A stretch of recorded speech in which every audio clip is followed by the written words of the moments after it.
Hi guys! Hola! Today we're going to be talking about the Disney cruise. So we went on one Disney cruise as part of our honeymoon. And as you guys know from our other videos, I absolutely didn't like it.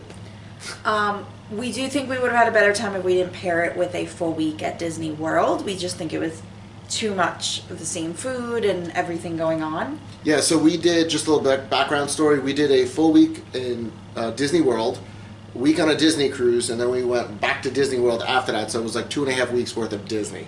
Not complaining. Not complaining about that part, not the Disney part, but just the cruise part. So today we're going to talk about some of the frequently asked questions that we came across booking the cruise and just it being our first cruise in general. The frequently asked questions that I have are all specifically related to the Disney cruise, not cruising in general, the Disney cruise ship. So why don't we just dive right in?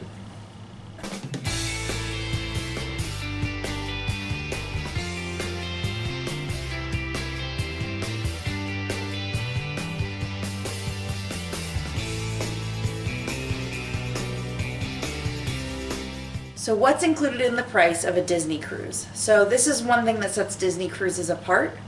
Pretty much everything's included. Your soft drinks, milk for the kids, more than just water. And they have... Free soft-served ice cream. Unlimited. Man. And your food's included too, so that's the best thing about a cruise is... Yeah, you don't have to worry about like a meal plan or anything like that. No, you can... Yeah, it's all in the price, yeah. Whatever you want, how much you want. Yeah. That's why a lot of people tend to gain weight on cruises. But what sets Disney apart really is the soft drinks and the milk for the kids, and soft serve's always out. There's always soft drinks out by the pool, and room service is also included. So that's something I found pretty cool about cruising is room service included, and on the Disney cruise ship, it's the only place you can get a Mickey Premium bar. Now, what's not included? Different activities, the spa, alcohol is not included. You can get a drink package to include some alcohol. We didn't, we're not big drinkers. We got a glass of wine here or there. I think we got one glass for dinner. Yeah, one or two. And then there are some upgraded things like Bippity Bob Boutique. I think I mentioned the spa. Bingo's not included. There's some internet. If you want internet and you want phone service, you can pay for it. It is very expensive. Very expensive. We did not do that. We went the week without it. Some of the ports of call, when you get there, they'll have spots with Wi-Fi. We found one, so we were able to check in midweek. You know, can't get off our phones. I don't think anyone can. You know what? I applaud people who go on cruises all the time and can disconnect from the world. I could do it. I would just have to, like, force myself. Yeah, you are forced to do it. You have no internet. I know. And the last thing that's not included is any gratuities. So with Disney Cruise Line, I'm sure others are pretty similar. I don't know because I haven't sailed with them. They add it to your room charge at the end of the week. You can go ahead and go up to guest services and change that, lower that, raise that as much as you would like, and dictate who you're giving more to. Would it be the stewardess, your waiter, waitress, anything like that? Can the itinerary change? Yes, we had it happen to us. The only time they will change it is pretty much if they have to steer away because of weather, anything like that. Our last day at sea, the itinerary changed, and it wasn't a port of call that got affected. It was all the activities on the boat. Our last day at sea, we had to sail through 2 storms, and we happened to hit really bad weather and bad waves. The morning, we actually sat on the top deck. And we can tell the story in another video, so if you want to hear this story, leave a comment down below and like this video. We'll definitely post that video later on. Yeah. So make sure you guys like subscribe and hit that bell. So they had to close the pools because the waves were so much that at one point you could see the bottom of the pool. And the only reason why we didn't film this is way before we even thought about doing YouTube. So we'll insert photos throughout this entire video, but that's the reason why we didn't film anything. But the itinerary on the boat changed, but also in a good way. So they canceled any activities that were outside. They did leave the funnel vision on, which is the TV screen by the pool, because people were still sitting out there miraculously. But they had a lot more inside activities. So they had extra meet and greets with the characters. They had extra activities for the kids because the pool was closed.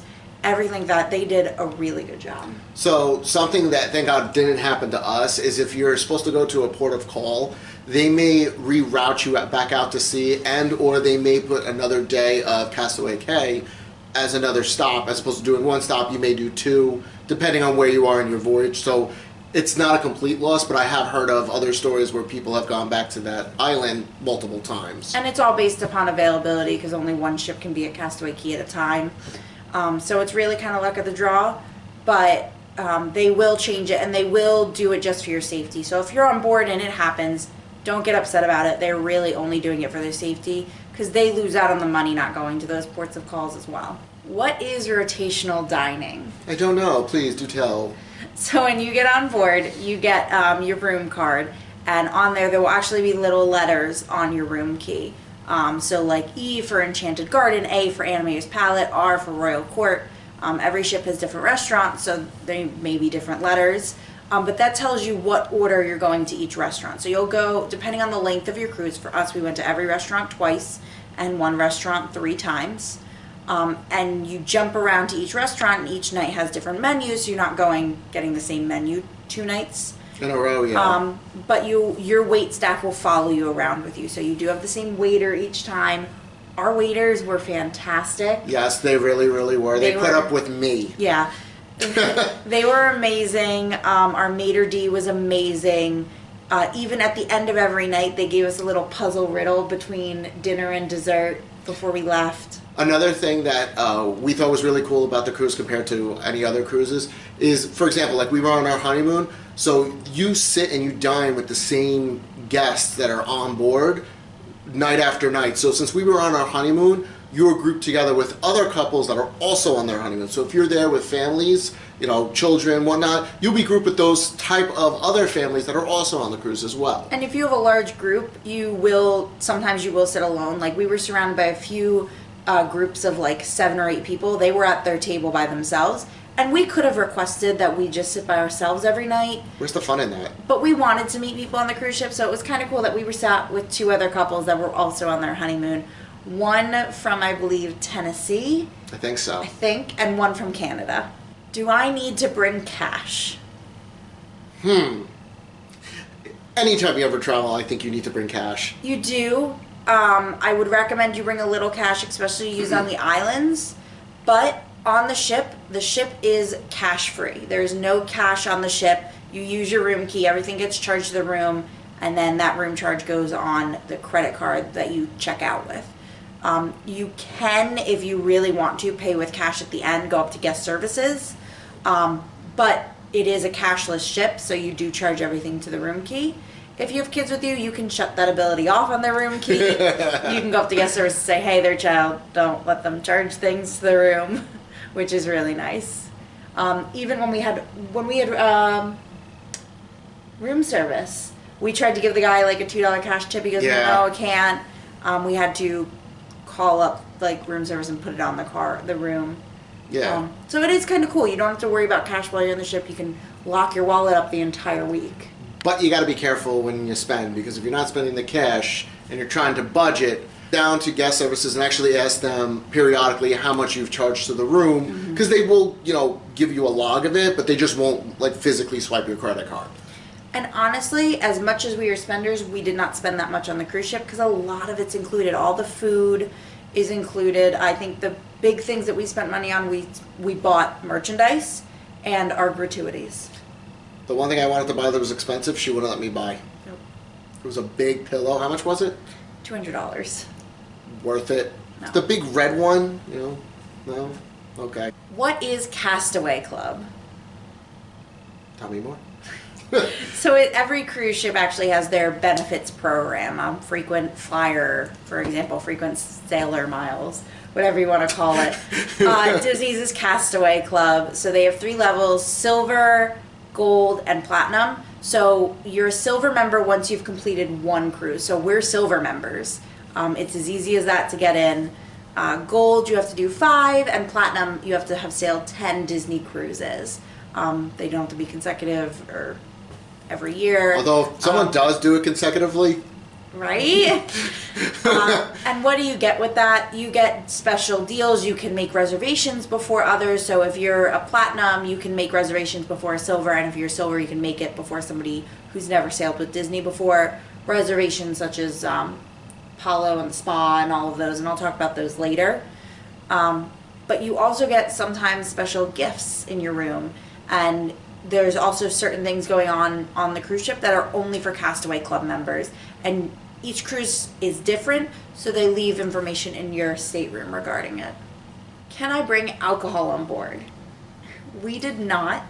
Why would you want to? You're going on a cruise ship. You can drink on the boat. Well, so you can save money and you don't have to buy a $20 bottle of wine when you can buy like a 6. Still, you're on vacation. Spend the money. It's up to you if you want. Every guest can bring 2 bottles of wine, so we could have brought 4 bottles of wine, and every guest can bring up to either or. So 2 bottles of wine or 6 bottles of beer, 12 ounces or less.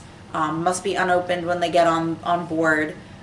If you do want to open your wine or alcohol at dinner, it is a $25 fee. I did not know that. $25 fee to open up a bottle. It's a $25 corking fee. We didn't do it. We saw somebody next to us do it, and honestly, not worth it.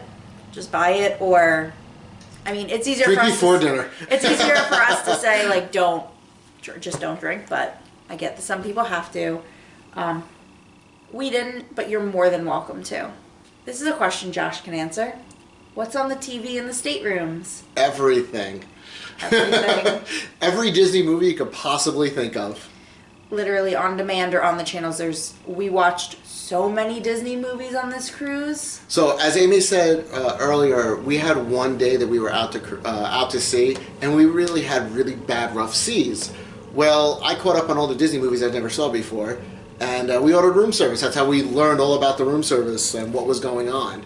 It was our favorite day on the ship. Oh, it was. But there's also in-room announcements you can tune into. You can see exactly where your cruise ship is, where you're sailing. So another thing, what Amy was just saying is when they do the announcements, they don't do announcements in every stateroom. They only do that on day one when you first get on the ship. After that, what they'll do is they'll have a tone or a chime outside in the hallways. You'll hear that immediately turn to a specific channel in your stateroom, and you can actually hear the captain giving his notices and so on. So, and it's really meant for those families where they have kids napping. You don't have to have it come right over the speaker while these kids are napping, which is nice. Yeah, they really thought about it. They definitely went that extra mile with it. But there is a lot on TV, and you also have your basic channels like ABC, ESPN. So I know you watch the news a lot, just to keep up with what's going on as well. Yeah. Do I need to make any reservations before I get on board? Yes and no. So I'm still shaking my head yes. There's some that you have to make before you get on board, like Paulo and Remy. You can make spa reservations before you get on board. And the spa, we did a spa package while we were there. We purchased the highly recommended, by the way. Highly recommended. We purchased the spa package before we got on board, and then the first day of the cruise we actually went to the spa and chose which day to have it on. So that was really nice that we kind of did half and half. If I'm not mistaken, we actually got on board, and probably before everyone started rummaging around throughout the entire ship, we went immediately there so we could get first dibs over other guests that were going on board for our specific day. Because remember, it books up very, very fast. So if you can, drop off your luggage if you're bringing it on or whatever, as opposed to sightseeing, and you're still trying to figure out the spa and other things, go immediately there. So Remy and Paulo, the spa, Bippity Boppity Boutique. And there's some activities that you want to make reservations for. The day you get on the ship, if you have any kids, you do want to book them into childcare or the children's activities that fit in their age group, because they can go in and out of that program the entire week. I know people that have gone on the Disney cruise ships with their kids and didn't see their kids the rest of the week because they want to stay in those children programs, which it just shows you how well Disney does the children programs. And if you go out to Paulo, let's say we had kids and we went out to Paulo and Remy, we could put them in the children's program. They'll actually feed them dinner in the children's program, which is amazing. You also have to book some of the character meet and greets, so special ones. If you have a Marvel Day at Sea or a Star Wars Day at Sea and there's special characters you want to meet, on the regular, we could have made a reservation to meet Anna and Elsa. We could have made a reservation, I believe, to meet Jack and Sally because we were on a special Halloween cruise. We met all of them in Disney World Yeah. a week beforehand, so. So we didn't want to do the character meet and greets. We did one or two just as we saw them on board and as we came across them, but we didn't make any reservations in that sense. Yeah, no. The Navigator app. It's not really so much yeah. a question. This is something Disney does, and other cruise lines have adapted something similar. But when you get on board, like I said, you don't have Wi-Fi, you don't have your phone, but you can connect to this the cruise ship's Wi-Fi through an app on your phone, and it's called the Navigator app, and it was so useful for us. So you can, since you don't have Wi-Fi, you don't have cell phone service, you can still message your family anything. So it's not Wi-Fi like you can, go search the internet, but it's local Wi-Fi for the ship and the ship only. So you can still communicate with the rest of your family via your phone if everyone still has it, and go from there. So we were able to text during the week when we were separated on the ship. You can also look up the daily plan, so you don't have to carry your actual paper navigator around. You can get the deck plan, so what deck things are on and where you need to go to get to them. The character meet and greets, like I said. A big thing we used it for was menus, so seeing so we didn't want the same thing for lunch as we were going to have for dinner, so we always checked the menu for that night to see what you're going to order. Checking on ports of call when you're getting there. It was really useful. We really used it a lot for the texting portion, because it was nice. Being on the cruise ship and not needing your phone, you don't carry it, but it was a way to be like, okay, I can carry my phone, I can talk to Josh, and still take pictures like that. So it's similar to the My Experience Disney app for like Disney World, but it's just local for that boat and that boat alone. And you don't have to be in the same stateroom to talk to everybody. You can have, if you're in 2 different staterooms, you can connect to people as well. As well with the Navigator app, through the daily plans, you can save them and put things in basically a planner, so you don't miss anything that you want to do, which was also pretty useful. So I could say, Josh, I'm going to be here, or do you want to do this?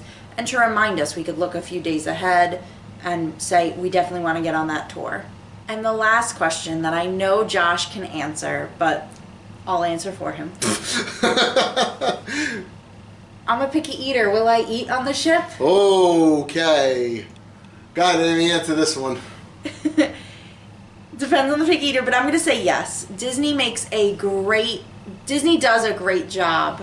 Be nice. I am being nice. I'm not saying anything. Disney does a great job of accommodating people. And that you kind of have to agree to. They do a really good job of accommodating people.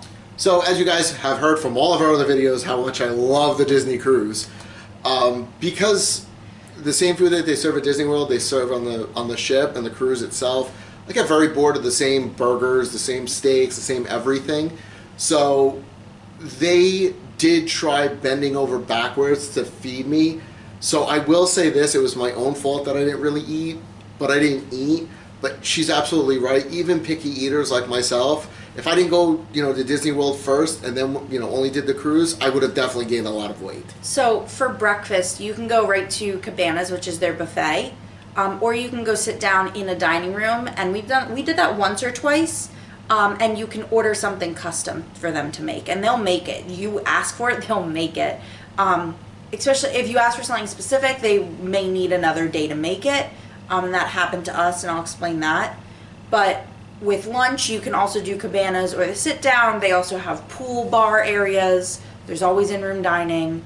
And you can also, for dinner, you have your rotational dining, but you can also go to Cabanas if you want, or any other, like there's Remy and Paulo, or you can just eat, again, in-room dining or at the pool. There were certain times, like one night he wanted something, but it wasn't vegetarian, so we ordered it, and they had it for him the next night. They had it vegetarian. Yeah, so that's another great thing about having the same server over and over and over again. They start learning your eating habits and what you like and your dislikes are. So he knew, like, literally didn't even order my food, and he literally came out with the food that was vegetarian that I really, really wanted. And they had our drinks on the table ready to go. There was one night I said, oh, this bread is great, or I think it was a bread or an appetizer. I was like, this was fantastic. The next night I sat down, it was in front of me. They're really great. I really good. Amazing. And I will say this, because I ordered off the kids menu one night, adults can order off the kids menu. This isn't Disney World where they say, oh, it's 12 and under. You really can order off the kids menu. So if you're an adult who's a picky eater and really just likes chicken fingers and mac and cheese, you can get chicken fingers and mac and cheese all week long. And you can get as much as you want of it too, so don't feel like, you know, like if you're paying like in cash, so to speak, you're worried about the money or whatever. It's unlimited food, remember that. So you can get multiple bowls of mac and cheese. If you want an appetizer for your dinner, you can order like 4 of the same appetizer. They'll bring it out. They are very, very accommodating. The last night of the cruise ship, the last night on the cruise, Josh like figured out what he wanted for dinner. And we ran down to the dining room before our seating, and we told them when we got there, not only did they have that plate of food, they had 2 of them. But not, hold on a second. But not only that, just to give you a little bit more of the backstory. So because I wasn't eating on the cruise because I was just tired of eating, as a joke, I told my waiter, I go, I want to speak to the chef. Chef came out. I was joking, and I sat there and I started telling him my honest opinion. But I really got involved, and I actually really started spilling out how I truly felt. He sat down next to me, listened to all my, my complaints. The next day, he actually gave us a small tour of, the kitchen area, so he knew who I was and how much I was a picky eater. Based on all of that, exactly like Amy just said, when I realized that night that what I wanted, everyone started freaking out, and they made sure that my food was like almost sitting there the second I sat down. Not only that, they gave you 2 plates of it. Oh yeah, they were really, really, really, really good. Those are all the questions that I could come up with. That's specifically to Disney. Of course, there's other questions that you'll come across. The Disney Cruise Line website is a great resource to answer all these questions. Just like every other cruise, they have guest service counters. They have the medical service as well, and they take care of you. They do a very good job. If you're nervous about cruising, definitely go with Disney. I don't know about any other cruise line, but we were nervous about the seasick portion. We got seasick one day, but so did everybody else. Yeah, and also another thing, just as an FYI, if you're not a real big sailor or worried about seasickness, again, I get really bad seasickness, but after like day 1, you're pretty much fine. Day 1, we were a little like, ooh, okay. We sat down at dinner. Everyone felt a little better after they ate.